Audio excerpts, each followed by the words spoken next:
Well, in another case, we head to Wisconsin, where police say they made an arrest in connection with the death of a 10-year-old girl. A 14-year-old boy is now being detained. His bond set at $1 million.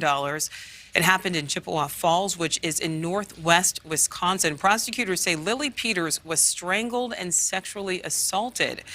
As loved ones and the community mourn her loss, the young teen behind bars appeared in adult court facing 3 first-degree charges: intentional homicide, sexual assault, and sexual assault of a child under 13.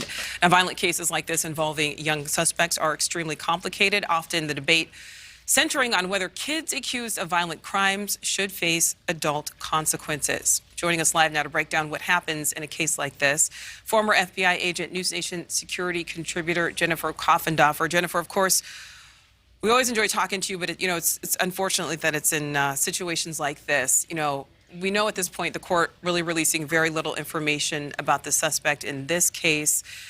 How different are the protocols when we are talking about a crime allegedly committed by a juvenile? Well, really, the protocols aren't that different, other than they have to convince a judge or a court to raise the venue in which they will be tried and prosecuted from a juvenile venue to an adult venue. And what they need to show is that that child had malice aforethought, that child premeditated their crime, and that the crime was specifically extremely heinous. And that is what can elevate what would otherwise be a juvenile charge to an adult charge. Well, and Jennifer, that kind of leads us to the next question. We just obviously highlighted 2 cases where a young teen is accused of killing someone, in both cases, children involved who died. Should these teens be facing adult consequences? In my opinion, yes. And they should face those consequences because these acts are so completely heinous. In many of these cases, these individuals committing these crimes have lost their ability to empathize, and they are driven by their sexual lust and appetites, or they're just lust and thrilled to kill.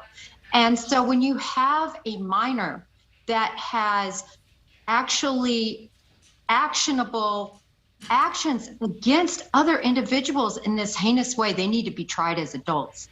All right, so Jennifer, let's take that a step further. Many states have the death penalty. Are we talking, adult consequences as well, potentially? Well, the consequences, in my view, should be life in prison. I think to take another life is not necessarily the answer, especially when you're dealing with a young child.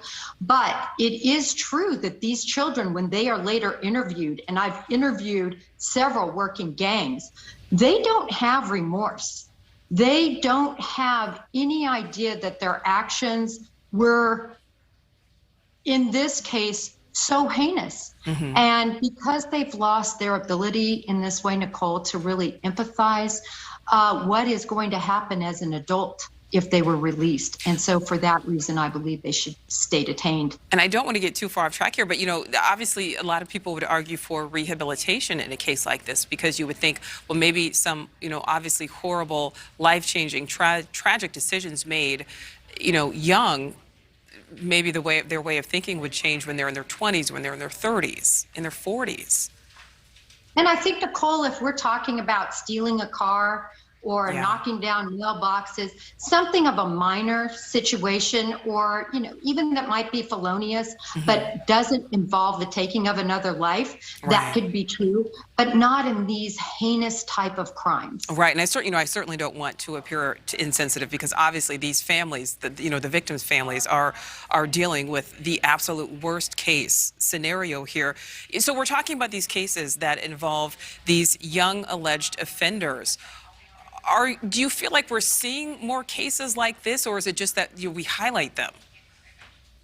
Well, we know that according to FBI statistics, there were 860 plus minors arrested for murder in 2019. And those were the most recent statistics. That's a lot in my book. When you think about 860 lives that were taken at the hands of these little ones.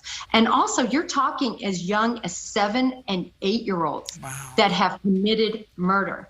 So in these situations, definitely in my experience, these individuals were made into, I don't want to say monsters, but certainly their acts were monstrous that they committed. And typically they are individuals who have been abused themselves and individuals who truly don't have empathy for life anymore. Thank you for watching. Click the red subscribe button below so you can get more of NewsNation's fact-driven, unbiased coverage.